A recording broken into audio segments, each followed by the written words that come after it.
Hey, it's me, Vicki Marie, and today we're looking at case 3 in this series that I'm doing about family annihilators. And I just want to give you some warning. Just in all these as in all these cases, this involves children. The murder of children by their own father. It's quite distressing. So if you are sensitive, please don't watch anymore, because this is, as all these cases are, very harrowing. However, it's important, isn't it, that we remember these victims, which reminds me, my candle today that I'm lighting is for the victims of Christian Longo. We can see that little family scene up there, and Christian Longo is a complete twonk who murdered his wife Mary Jane when she was 34 years old, and his 3 children, Zachary, who was 4 years old, Sadie, who was only 3 years old, and Madison, only 2 years old. So 3 little dots, and he annihilated his whole family. So this series, this candle is for them and all their family members. Just can't imagine how it was for all of them. So our prayers go out for those victims, especially those little children.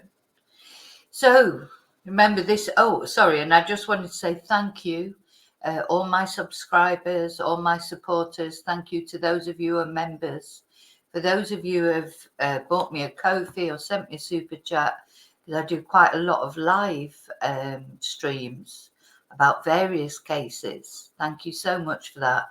And also, I just wanted to say, even if you just watch the videos, don't forget to like, please put thumbs up, and please consider subscribing if you're not already subscribed, if you want to see more videos. And don't forget to press notifications. Okay, let's get rid of that banner now and concentrate on this case. Sorry, I got a little bit of laryngitis this morning, but anyway, I'm okay. So, what does a killer look like? What does a killer look like? I want to show you this photo of Christian Longo. That's what a killer looks like. He's like the guy next door. Reminds me a bit of the man who's been arrested, or the boy, as I call him, who's been arrested for the Samantha Murphy murder, Patrick Stevenson. He'd sort of just blend into the background, wouldn't he? There's nothing distinctive about him, really. Nothing distinctive about this man. But this is what a murderer looks like. And a murderer of his family. The worst type of murderer. To murder children, but your own children as well. This is the family photo. Look at Zach, hugging his dad. It's heartbreaking. Absolutely heartbreaking. How anyone, let alone their own father, could murder these 3 little lovely kids. And of course Mary Jane. So let's talk about this story, which unfortunately is not a story, is real. Now, this happened in Newport in Oregon. I'm just going to show the area. Round about this area, Newport, Oregon. That's where it happened.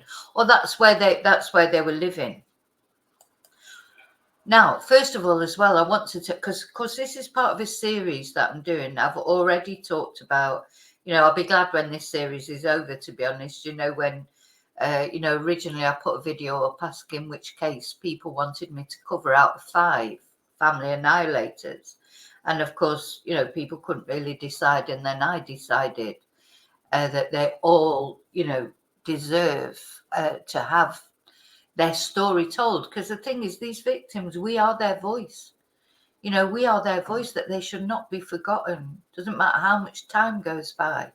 As long as people, as long as we are here to talk about these cases, these children, this woman, they're alive.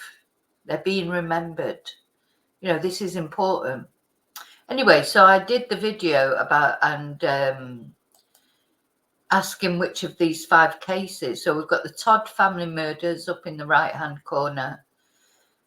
We've got John Sharp down here. That was the last one I did in Australia.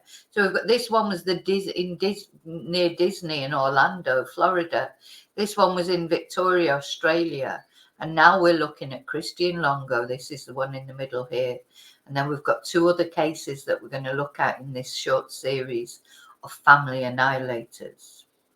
So definitely I'll be glad to see the back of the series by the time it's finished, because these are the most distressing cases, aren't they, really, where a man, it's always a man.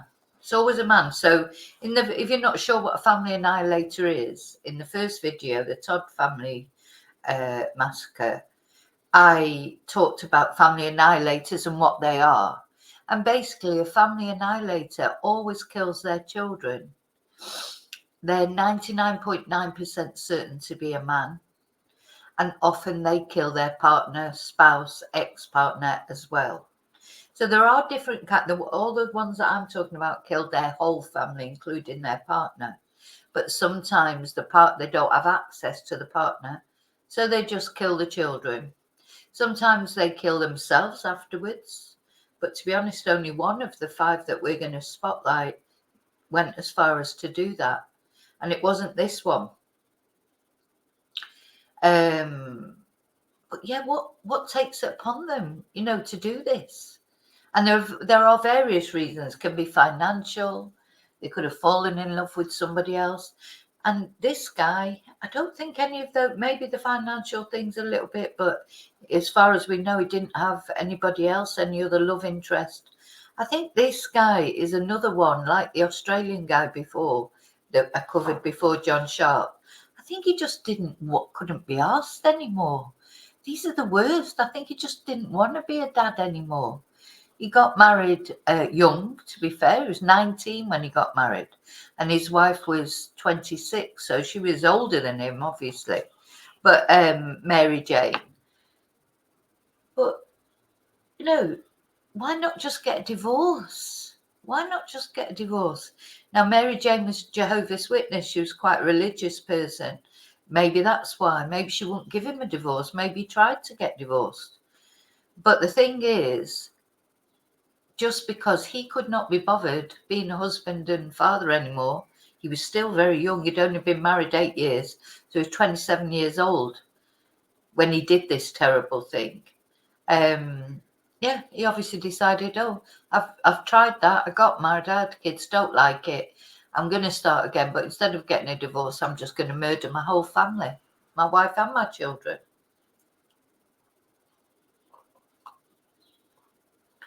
I think that's really, isn't it, what you just cannot imagine. Anyway, I'm going to tell you the story, but this guy, he did then go on the run. This was the FBI picture that was released of him. So his date of birth, 1974, January the 23rd. Looks just like your average. You'd pass him in the street, you wouldn't even notice him. He's not really, he's quite a good looking guy, but he just looks like your average guy. They walk amongst us. This is what always amazes me. It's not always the person that looks like it'll be. It's this person, Mr. Clean Cut, Mr. Perfect, if you like, or on the surface. Of course, nobody's perfect, but he just looks ordinary, doesn't he? So let me tell you this story, and I'm going to put a picture of the kids up while I tell you basically what happened. So look at them, and that, their little faces. Anyway, we can't dwell on it because I won't get through the story. Yeah. So he was apparently raised in Michigan. And at the age of 19, he married 26-year-old Mary Jane Baker. Let's put the picture of her as well up there, actually, so that we can see Mary Jane too.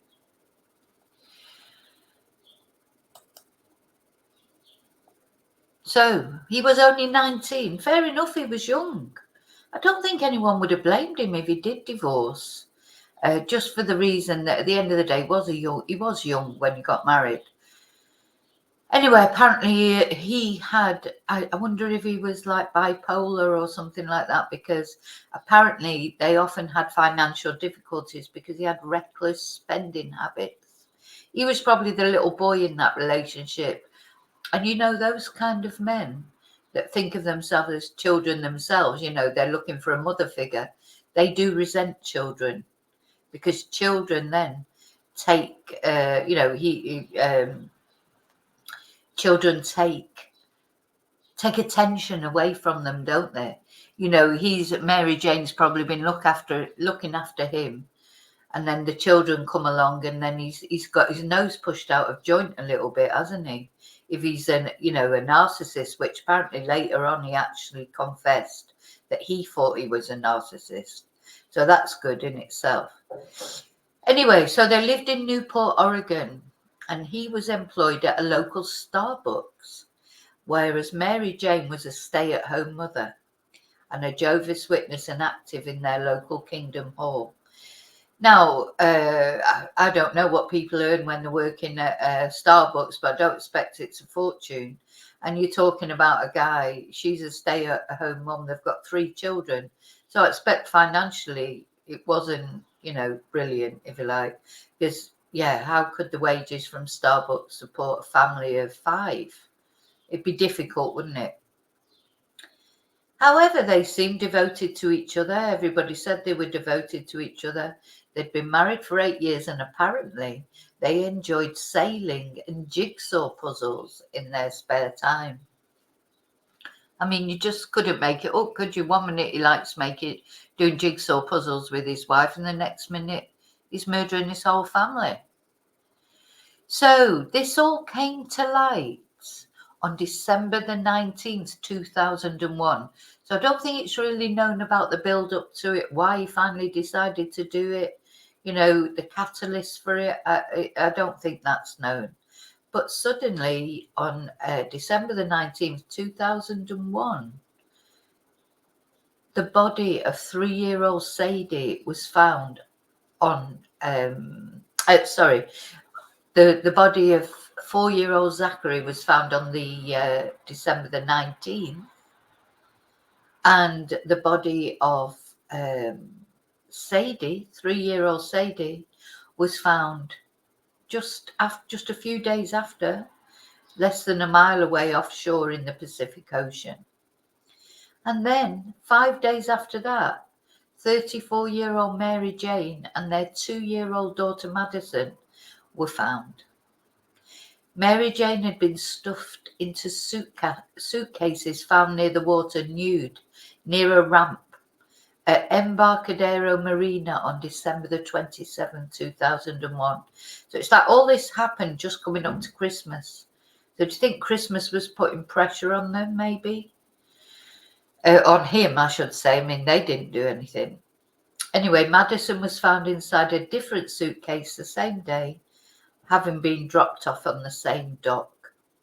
And an autopsy revealed that Sadie and Zachary were killed by asphyxiation, whereas Mary Jane and Madison had been strangled. Anyway, that's when Christian Longo fled the United States. And off he went on the run. And that's when the FBI put out an appeal for him, obviously. He was like one of the most wanted. This is part of the FBI appeal for him. Then something good happened, if you like. Let's just have a look at these little kiddies again. Look. Dear me. Anyway, then something good happened, and he was recognized at a hotel in Mexico, in Cancun. And that's what we're going to have a look at when he was found and arrested, or brought back, extradited. So we're going to have a look at the video from the news at the time.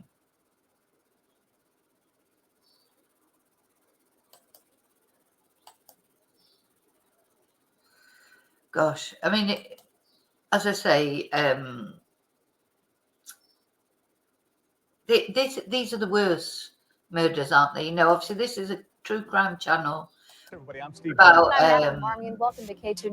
We talk about harrowing things, we talk about murders, we talk about all these crimes, but there is surely nothing worse than a man murdering his whole family and especially his children. This man is going straight to hell. There's got to be a special place in hell, hasn't there, for these type of people? Oh, and by the way, he's 50 years old now, Christian Longo. He's in prison. He was given the death sentence, but it was commuted to life in prison.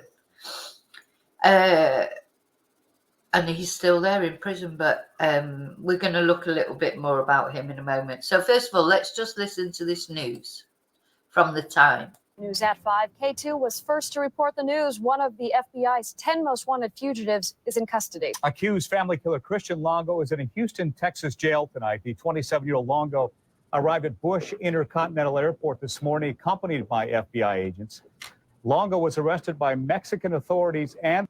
Again, look at him. You know, he just looks like your average guy. He wouldn't stand out to you in any way. Well, apparently what happened was a woman there, he sort of introduced himself with one name one day, and then the next time she saw him, he said he gave his name as a different name, and that's what raised suspicion. So well done, that woman. And the FBI last night at a beach resort in Mexico. We have team coverage of the Longo arrest. Elaine Murphy will have more on how Longo was arrested, including the tip that led the FBI to him. Anna Song, who broke the news of the arrest, is in Michigan, where she talked today with members of the Mary Jane Longo family. And as you can see, K2's Bob High is on the Oregon coast tonight with word on whether Christian Longo will face the death penalty. The news of what happened to the Longo family was broadcast far and wide, and last week it caught the attention of a woman in Montreal, Canada. She called the FBI to say she had seen Christian Longo. Elaine Murphy has the story of how Longo was captured. Elaine, what happened? Well, the woman had actually just returned from a trip to Cancun where she met a man who first introduced himself as Brad. Well, the next time she saw him, he told her his name was Mike. She had some suspicions, as you might imagine. The man she met was actually... So he's another one of those thick, those idiots as well, who thinks he's cleverer than everybody else, but he's not even clever enough to remember that he's told someone his name is Brad, and then he decides to change it to Mike because he can't even remember his lies. You know, the thing is, if you're going to be a liar, Christian, you know, you're going to be a liar. You're not exactly a master criminal, are you? You know, if you can't even get your name right, for God's sake. I mean, it's not rocket science, is it? God, so he's a thicko as well. Christopher Longo, changing names to try to avoid arrest. FBI agents led Christopher Longo out of the airport in Houston less than 24 hours after they caught up with him in Mexico. Longo had been placed on the FBI's 10 most wanted list Friday. And you know what's quite scary as well is, you know, because he's quite good looking, guys. And so if you were on holiday in Cancun in Mexico, I mean, God, that woman was so brilliant to ring the police, the FBI, you know, because you know, if you got talking to someone like that, I mean, apart from the fact that he gave his name wrong, that would alert your suspicion a little bit. But, you know, some people wouldn't, maybe, you know, sometimes people can convince themselves of, you know, if somebody wanted to like him enough, wanted to be with him enough, they could soon talk themselves out of the fact that he's given the wrong name. Some people just do that. So luckily that woman wasn't quite so naive and quite so easily taken in. But imagine, yeah, you could be there on holiday, you meet this handsome guy, you know, think, oh, he's nice. You could just, it just shows you've got to be so careful. You have got to be, I mean, I don't mean to be cynical, but you've got to be careful who you meet. You don't know people's backgrounds. You know, you almost need to do an FBI check on anyone you meet, or, you know, if you're in a different country, obviously a different organization. But it's like you think you need to employ a private investigator to investigate the background before you get into a relationship with them, because you just don't have a clue who you're meeting. that night, the FBI got a call from a woman in Montreal who thought she had seen him. The woman said she arrived in Cancun on December 27th. of 2001. And that date, met him named Brad, staying at a Cancun youth hostel. The FBI asked her to watch the profile of Longo on America's Most Wanted to see if that really was the same man she had seen. It was. Once we realized the youth hostel that he had been staying in Cancun, inquiry there determined that he had been asked to leave. The youth hostel. Jesus Christ. And left sometime around January 7th. Apologies for saying, taking, that just came out. I just couldn't believe he'd been staying at a youth hostel, but I hope I haven't offended anyone. Longo was asked to leave following reports of money stolen from guests. Longo had talked of going to Tulum, about 60 miles south of Cancun. His accommodations were primitive there, a grass hut on the beach. Sunday night, a little after 6, 20 Mexican police and FBI agents surrounded Longo. His run ended. He voluntarily agreed to accompany the FBI agents to the airport, where he got on a Continental Airlines jet and flew from Cancun to Houston, where he was held on federal charges of flight to avoid prosecution.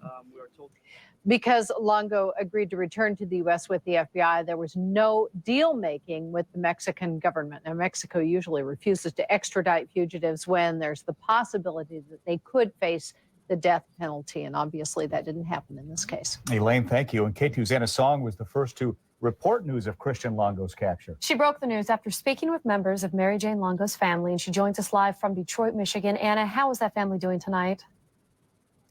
They're thrilled, frankly, Natalie. I received the call this morning from the sister-in-law of Mary Jane Longo. She had just gotten off the phone with FBI agents who told her that Christian Longo had been captured in Mexico. You know, you would be thrilled, wouldn't you? Again, your family's not coming back. We've talked about this often in videos, haven't we? Your family's not coming back, but what, that comfort, cold comfort, how that must, God, I bet they hadn't slept knowing that he was at large, you know, living his life, living his best life somewhere. And in the meantime, he's murdered his family, you know, he's murdered their family, Mary Jane, Zachary, Sadie and Madison. That must be torture. Anyway, so no wonder they were thrilled. This was the call the family had been waiting for weeks since this ordeal began. Above it, I put that this man killed my sister and her 3 kids. He may be in your area. Please help us find him. Every day for at least an hour, Kathy Baker has been spreading the word about Christian Longo over the internet.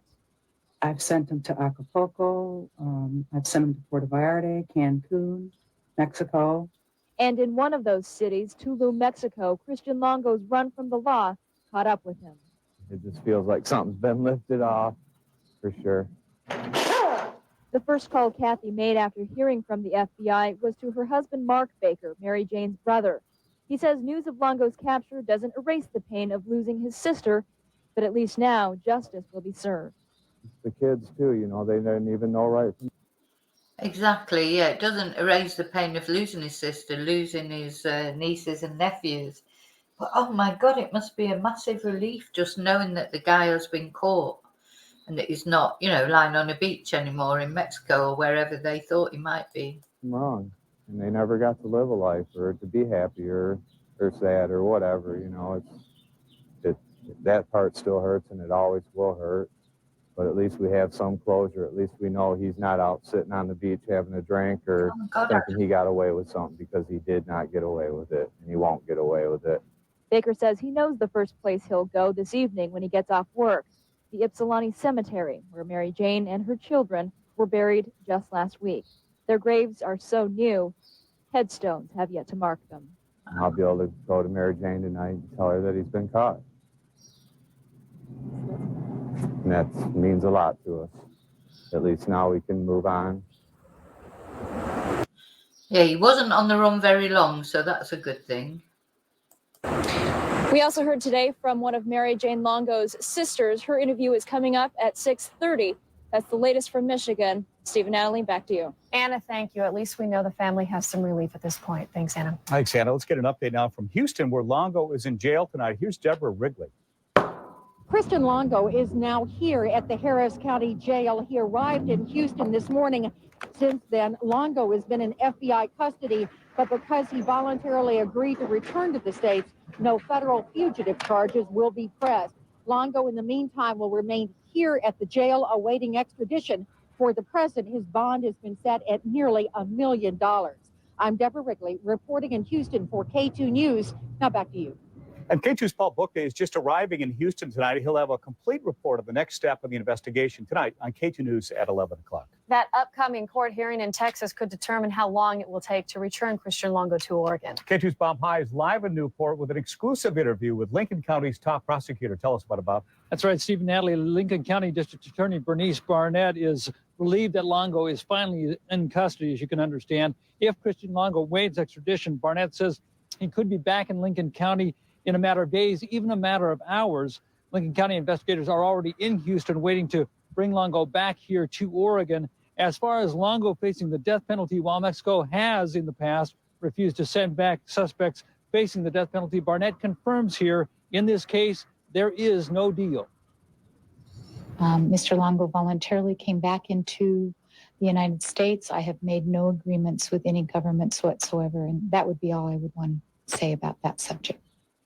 That means Longo may still face the death penalty here. Yeah, so because he voluntarily went back there, he couldn't make any deal. I suppose he could have, maybe he wasn't advised properly by his lawyers. If his lawyers should really, I'm glad they didn't, but they should really have advised him to make a deal. But anyway, he didn't. So he went voluntarily. There was no deal, so the death penalty was on the table. Here in Lincoln County for murdering his wife and 3 children. Lincoln County investigators traveled to Houston today to talk to Longo if possible and eventually escort him back here to Lincoln County. When that will happen still remains up in the air. Stephen Natalie. Okay, Bob, thank you. Now, along the Oregon coast where the bodies of Mary Jane Longo and her children were found, word of Christian Longo's arrest spread quickly this morning. K2's Deanna Connell is also live in Newport tonight. Deanna? Stephen Natalie, a sense of relief for 2 coastal communities literally caught in the middle of this tragedy. Many I talked with say their hearts have ached for the Longo children and Mary Jane, and today they finally felt a bit of closure. The tragedy has been like a dark cloud that won't go away, hovering over the coastal communities of Waldport and Newport. Just horrendous. It's more than you can fathom. I think that's probably the worst crime that anybody could come at is to hurt your family. Residents say news of Christian Longo's capture is some of the best news they've heard in weeks. Yippee! Good. Yeah. Hey, you can run, but you can't hide. A great relief. Really glad. And it just shows how it affects the community. So not only the family, but the whole community are affected by things like this. And I just want to read out to you something that was said about him. It was said that, let's have a look.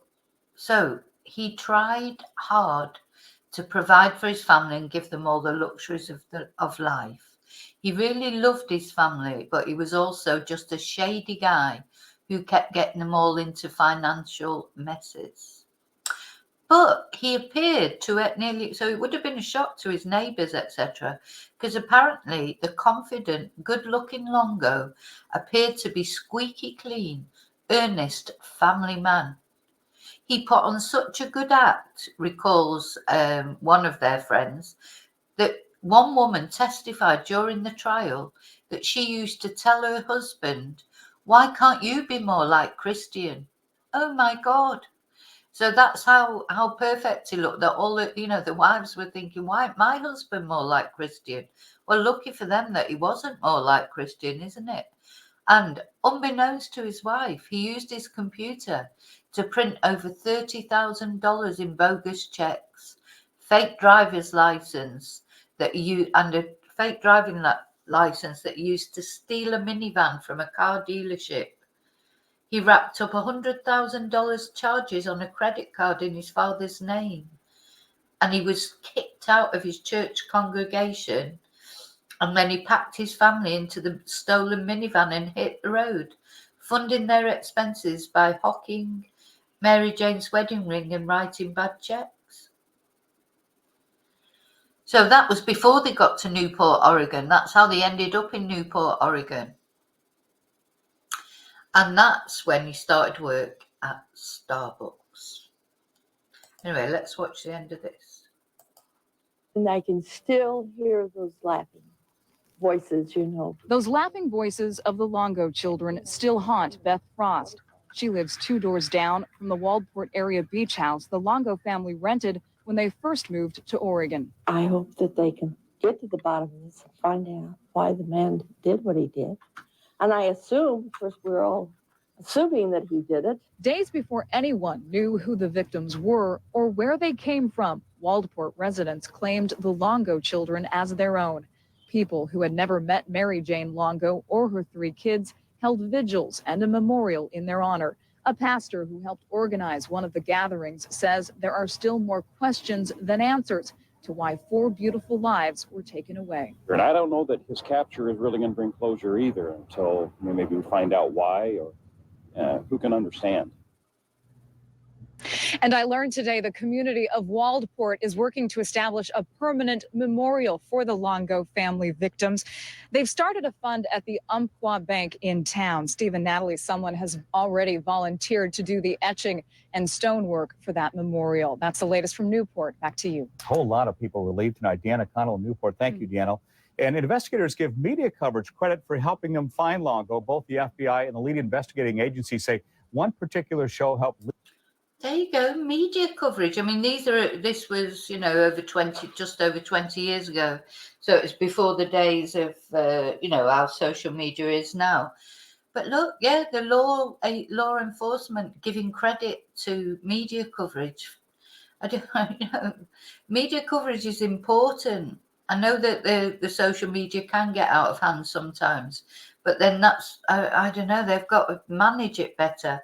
But it's nice to see the law enforcement giving credit, because when the FBI put out, I don't know, bulletins and people on their most wanted list, it's the public that found him. You know, that woman, she saw, she felt a bit suspicious about him. Then at some point she's seen some information, hasn't she, media information about him, and she's rang the FBI and dobbed him in. And if it wouldn't have been for her, when would he have been caught? Because the FBI, they can't be everywhere. Lead to Longo's capture. Ed Teachout is in the newsroom with details on this. Ed? Well, Natalie, while it's unclear at this time exactly where that Canadian woman who tipped the FBI first saw pictures of the fugitive Christian Longo, the FBI wanted her to watch one specific show, America's Most Wanted.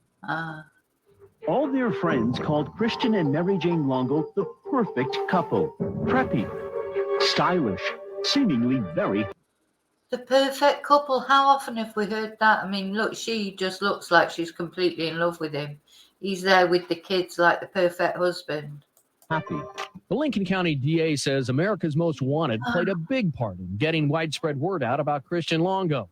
On Friday, the same day promos for the show began to air, the tip came in that Longo was in Mexico. And as we've learned, the FBI asked the tipster to watch America's Most Wanted to make sure she'd seen the same person. Less than 24 hours later, Longo was arrested. We in no way want to be taking credit for cases that we didn't solve, but John Walsh has been all over the media last week publicizing this story, and the end result is he's in custody, so for us, that's good enough.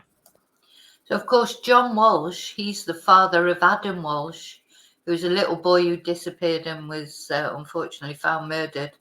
And John Walsh was the father, and he's, you know, put all his efforts, hasn't he, into finding murderers, etc. And he's been on TV ever since. Adam Walsh, you know, that's that enduring picture of that little boy in the baseball cap, etc. You know, anyway, so he put his tragedy, if you like, to a positive thing in campaigning to track down murderers, etc., especially of children. That's who John Walsh is, if you don't know who he is. While 2 days is a very short time for any fugitive to be on the FBI's most wanted list, it's not the shortest time. Billy Austin Bryant, who fatally shot 2 FBI members in 1969, was arrested only 2 hours after making the list. In fact, of 458 people who have made the most wanted list, 429 have been captured. Nearly 140 of those were caught just like Longo, as a direct result of a tip from someone seeing them through the media. As to why Longo went willingly to the U.S., where he may now face the death penalty, America's Most Wanted may have an answer. They were the first to interview Longo's father about his past brushes with the law. He told him one of his greatest strengths. Sorry, I have to just keep stopping this because I have a feeling this might come up for copyright, the Most Wanted program. But anyway, never mind. I'm still going to show it. Would be how he could verbally talk himself out of just about any situation. So this is his father. So, you know, I always feel sorry for the parents as well because, you know, he's lost his grandchildren, first of all. He's lost his son, you know, apart from Mary Jane, which I know Mary Jane is not a blood relative of his, but, you know, how must that feel for the families when they find out that their sons have done something like this? And through his fine looks and his charm, he could do things that no one would ever suspect. Now, America's Most Wanted has helped capture nearly 700 fugitives since the show began 14 years ago. This Saturday, the show will have a follow-up story on the complete capture of Christian Longo. Back to you guys. Ed Teachout from our newsroom. Thank you, Ed. Now look at the Christian Longo case up to the minute. He is being held in the Harris County, Texas jail. An extradition hearing will be held tomorrow morning at the Harris County District Courthouse. His bail has been set at nearly $1 million. The Lincoln County District Attorney says she has made a decision about whether she will seek the death penalty in this case, but will not announce it until later. Right, and a bit of a spoiler, she did seek the death penalty. He was given the death penalty, but it was commuted to life imprisonment. Okay, we're going to have a look at another news item from the time as well. Oh, is this the same one? Hang on. I think it's the same. News at 5. K2 was first to report the news. One of the FBI's 10 most wanted fugitives is in custody. Accused family killer Christian Longo is in a Houston, Texas jail tonight. The 27-year-old Longo arrived at Bush Intercontinental Airport this morning, accompanied by FBI agents. Longo was arrested by Mexican authorities and the FBI. Facing the death penalty, Barnett confirms here in this case. I think that's the same report, so we won't watch that again. So now I'm just let me come back. Let me put a picture up again of because I'm just going to read some things out to you now that I found on the internet about this case, and I'm just going to put a picture of the family up while I read them out to you. Now he's in prison, so as I say, he was given the death penalty. But it was commuted to life in prison. Anyway, apparently years later, Longo, he did admit to being a narcissist in a letter he wrote to a woman, because you can imagine, I bet loads of women were writing to him, you know, these silly women who write to these murderers on death row, you know, think they're like, they get these groupies, you know, when they're sort of handsome murderers like that, they get these sort of groupies writing to them and things. It's very odd. Anyway, he had apparently admitted to being a narcissist in a letter he wrote to a woman, and he said he eventually began studying what a psychologist said I was, and I came to terms with it, almost totally agreeing that they were right. Their conclusion was the narcissistic personality disorder, which he called compensatory, basically self-centeredness related to a damaged core sense of self. Now, another interesting aside to this story is when he was in Mexico, the name that he used was Michael Finkel. And this was, there's probably lots of Michael Finkels, but the former New York Times reporter, there was a New York Times reporter called Michael Finkel, and he went to visit him in prison, and they developed this very strange relationship. Anyway, he later wrote a book called True Story, and this was adapted into a 2015 film called True Story. So that might be worth a watch if you ever find it on the internet. True story. And it's the story of Michael Finkel's relationship with Christian Longo, and Christian Longo, one of the identities he adopted. Because remember, that woman said that first of all he said his name was Brad, then he said his name was Mike, and this was the name he was going under, Michael Finkel. Anyway, so he was eventually was incarcerated on death row at Oregon State Penitentiary. But in 2022, so only a couple of years ago, the governor, Kate Brown, commuted everyone on death row. All their death sentences were commuted to life without parole. So he got away with it just a couple of years ago, December the 13th, 2022. Another interesting thing that he's done while he's been in prison, he has founded what can I call it? An organization he's founded called Gifts of Anatomical Value from Everyone, GAVE. So this advocates for death row prisoners being allowed to donate their organs. Because before that, most death row prisoners are denied requests to donate their organs because of infectious diseases within American prisons. They occur at higher levels than the general population. So things like HIV, hepatitis C, tuberculosis. However, Longo is campaigning that these, that organs should be allowed to be donated and because they could undergo intensive screening before their execution. Now, whether he's still, because he's not on death row now, is he? So whether he's still campaigning, I don't know. But so there he is. Like, you think, oh, is he doing something positive while he's in prison? Well, would you really want? I mean, I suppose if it's, if you ended up living because of it, if you had his heart transplanted into you or his organs, I suppose at the end of the day, if it saved someone's life, it wouldn't matter who it came from. But it's a very creepy thought, isn't it? Organ donation is a very, difficult subject. Here in Spain is like the center of organ donation. We've got a very we've got a very good reputation in Spain for organ donation. The donation center is in Valencia. I had a friend who had a double transplant, kidney and pancreas, I think, or liver and pancreas. There in Valencia, and it was a success. Now, there's a couple of reasons why organ donation is so popular in Spain, if you like, and also so successful. One, there's a lot of car accidents, young people, or the word. Now, here's an interesting fact for you.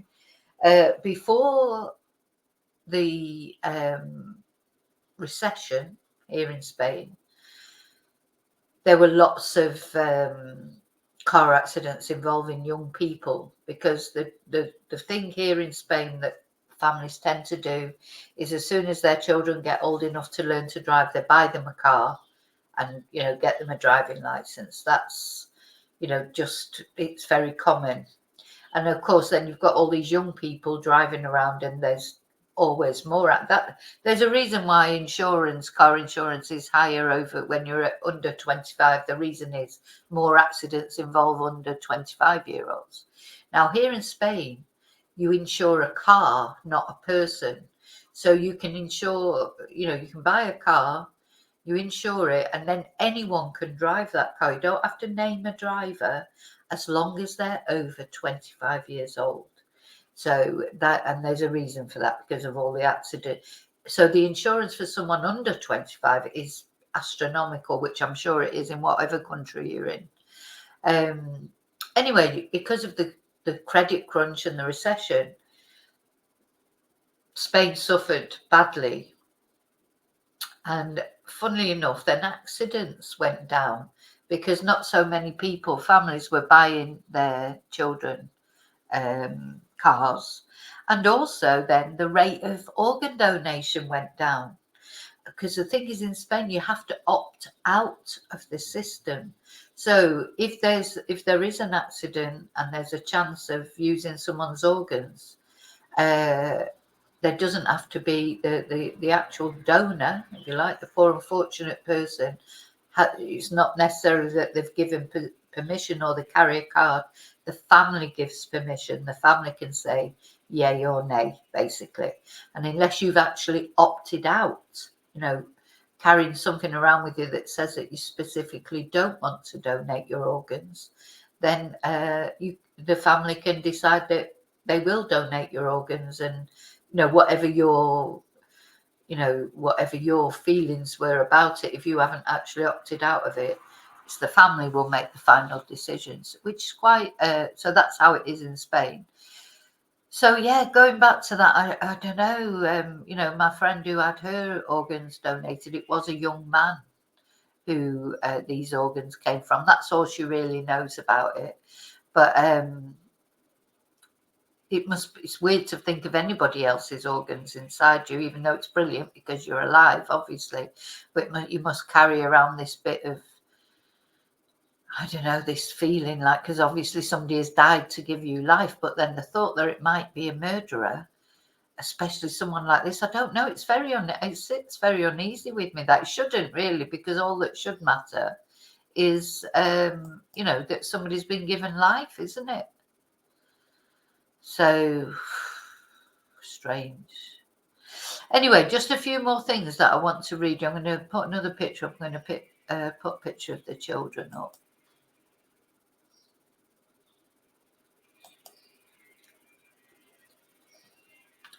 Just want to read you a few more interesting bits and bobs that I found on the internet. So when they investigated into this case, the FBI found that he'd been involved with criminal behavior for quite some time. So he'd attempted to launch his own company, which was a financial disaster. And that's when he started making those counterfeit checks that we were talking about earlier. But despite this, he still carried on buying expensive cars, taking extravagant vacations. And it was when he got caught and charged for making counterfeit checks. He was only given a light sentence of probation and restitution, but that's when his life changed completely.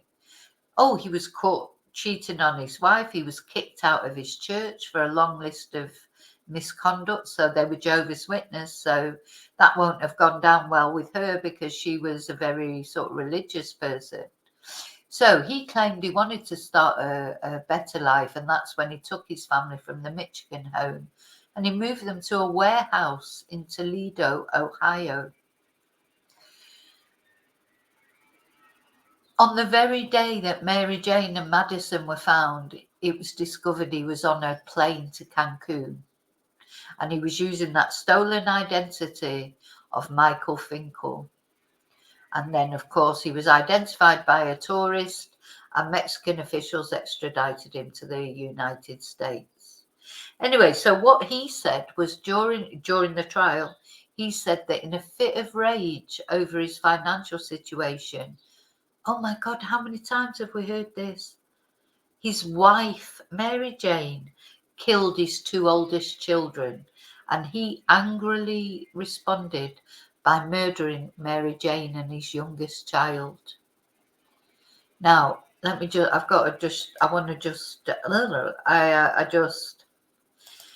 how many times have we heard that? How many husbands have used that as a reason? The Todd family murders, Chris Watts, they do.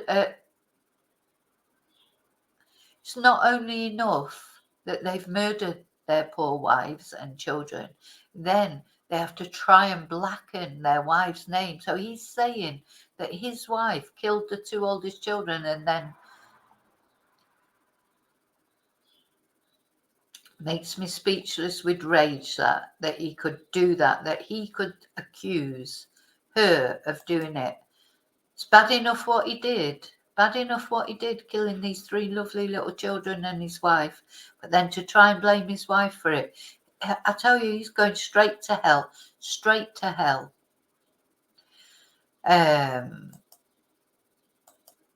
Oh, God. Anyway, it only took 4 hours for the jury to come to the conclusion of guilty. 4 hours, less than 4 hours. And he was sentenced to death by lethal injection. He began appeals process, but finally in 2011, he admitted to killing his family. And it says he remains on death row, but he's not on death row now because nobody's on death row in that state now.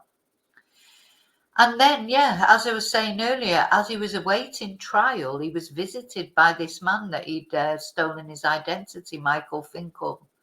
And that relationship ended after the trial, because I think once Michael Finkel, got to know exactly what sort of a man he was, that was the end of that sort of, well, friendship's not the right... that's not the right word, is it? It wasn't exactly a friendship, but that strange relationship. So anyway, according to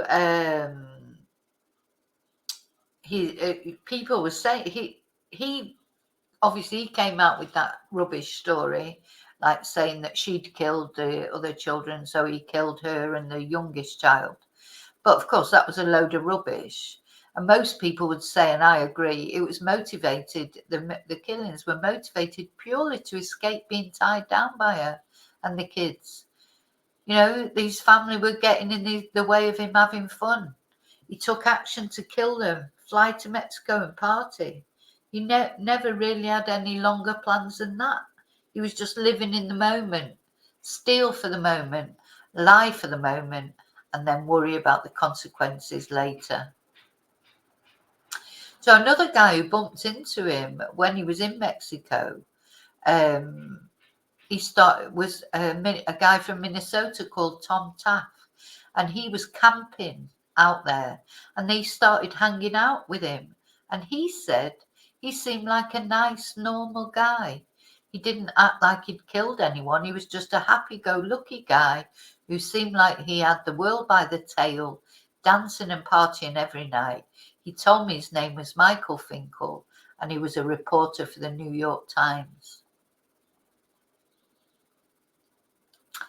God, it's just unbelievable. Unbelievable. Well, how often do we have to keep saying unbelievable? It's believable. I should say it's believable, not unbelievable.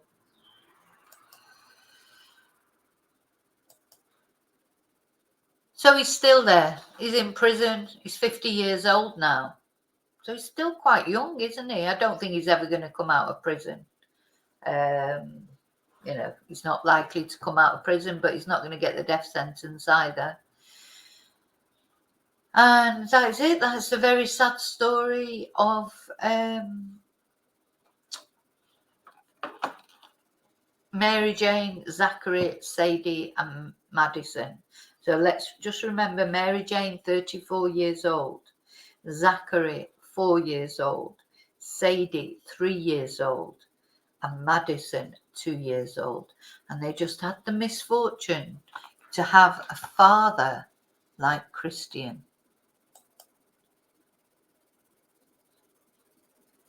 That's what a murderer looks like. That's what a family annihilator looks like. Nondescript, Could be your next door neighbor. So be careful. The lesson here is be careful who you meet on holiday. That's for sure.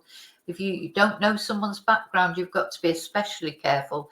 I mean, at the end of the day, he got married to Mary Jane. She will have known his background. They sort of grew up near each other, etc. I mean, she was a bit older than him, wasn't she? When they got married, he was only 19 years old.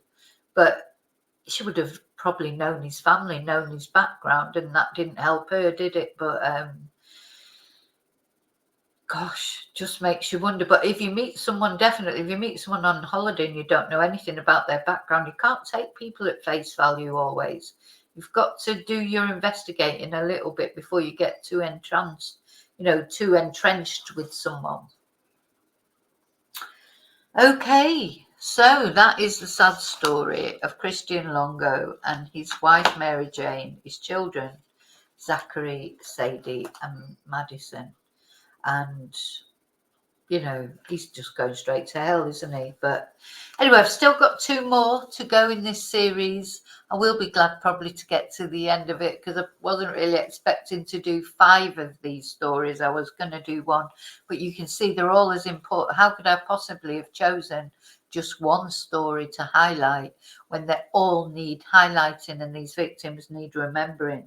So the next one we're going to be looking at is one that I'd not really heard of, and I don't think a lot of the rest of you, when I first put this video out, said to me you hadn't heard of. And this is the story of Michael Haight, Haight, and he is another family annihilator, and he went a step further, because not only he killed his partner and I think it's 5 children, he also killed his partner's mother. So he killed his mother-in-law as well. So he really went for the whole family, and he then deleted himself. Maybe that's why we excuse me, we don't know so much about that case. Maybe because he deleted himself. There was no trial, so it's normally we get to know about all these things during the trial, don't we? We don't get to know so much during the investigation. The police keep things very close to the chest, don't they, till it comes to the trial, and then the details come out. And that may be why we don't know so much about Michael Haight, because it didn't go to a trial. Okay, so remember to live and love wisely, carefully. Please leave a thumbs up, a like on this video, or a dislike if you haven't enjoyed it. Either one works for the algorithm. And please, if you've not subscribed, please consider subscribing. And anyway, if you feel like it, thank you so much. I'll see you really soon in the next video. And until then, may your God always go with you. Bye.